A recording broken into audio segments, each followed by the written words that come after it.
Hi, welcome back everyone. So today we're going to talk about Polo Marine, aka MPM in short, especially after the share price has jumped 100% in the past year. Alright, so in this video we're going to assess the financial performance, the market position, and whether it still has potential as an investment. So let's get started. But before we jump into the analysis, let's start off with a quick background on MPM. Alright, so Polo Marine is a prominent player in the maritime industry and operates a diverse fleet of vessels providing services like ship chartering, ship repair, and offshore support. But the most significant thing that you need to know is about how MPM managed to escape bankruptcy in year 2017, unlike many of the peers like Ezion and Swiber during the oil price slump. So back in 2017, the CEO managed to find 9 white knights to pump in 60 million in funding. Right, this is a rescue financing package that is given by all these reputable founders from Supergroup, Yanlord, Oxley Holdings, Penguin International, and more. In this PT article itself, it says that some, if not all of them, are friends with the CEO Sean Lee. And as for the terms of the deal, the CEO's family stake is diluted to just 6%, while the Supergroup's private investment vehicle will become the largest shareholder with a 19.5% stake. Given the fact that the CEO is willing to eat humble pie and allow some other party to own a bigger share in his company, gains a lot of respect from me. And for us investors, right, the issuance of these shares at 2.8 cents somewhat gives a floor to the share price. And back then, I actually entered into the stock myself at around 2.9 cents based on this deal itself. Okay, so with that, right, let's jump into the recent first half FY 2023 financial results. In the first half of FY 2023, revenue shot up 102% to 55.9 million due to a few reasons. One, a boost in the vessel utilization and charter rates of the offshore vessels. Two, contribution from the Indonesian subsidiary and Taiwan-based offshore renewables service firm. And three, higher contract values for the ship repair jobs and new shipbuilding activities. But okay, a lot of investors are looking at the surface and see that the net profit actually dropped 46% year on year to $5.8 million. So what gives? Alright, if you dive deeper into the press release, you will see that there are a lot of one-off gains for last year's results. The two main ones referring to a 5.2 million gain on remeasurement of the Indonesian business, as well as the reversal of impairment loss on receivables amounting to $4.2 million.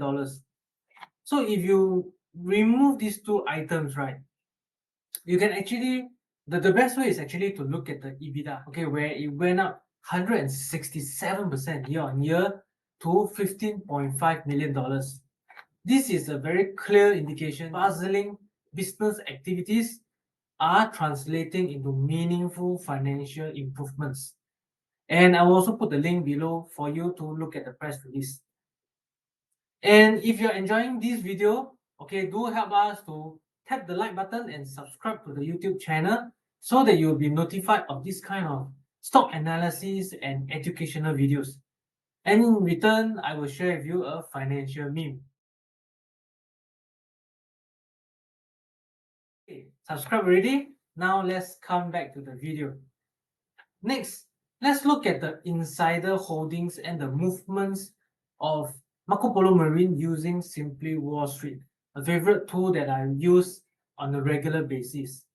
And once again, I think that this tool, right, is a must-have for those of you who want to do your own stock research.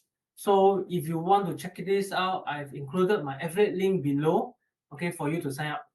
Okay, I'm actually quite encouraged by the recent insider transactions, which you can see over here, right?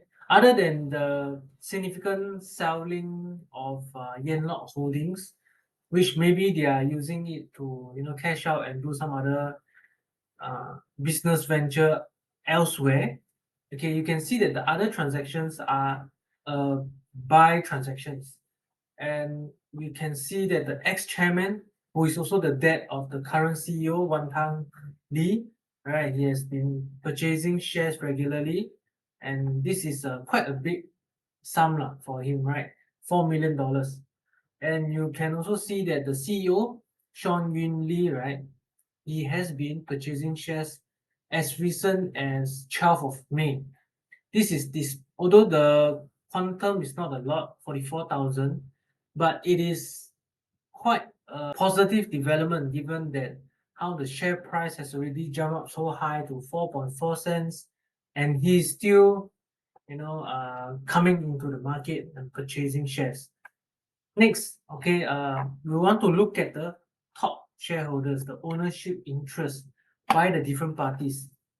And over here, we can see that the institutional investors, all right, who are part of the rescue financing package, which I mentioned earlier, right, they are still significant shareholders in this company itself, like Penguin, Nautical, Apricot Capital, which is linked to the super group, all right, as well as you can see that the CEO's sister, they both own quite sizable stakes. Lot still a significant stake as well, and the debt of the CEO, as well as even iFast Financial. So we are looking at a lot of institutional investors who are vested in the company itself. Okay, lastly, the growth prospects look bright for Marco Polo Marine.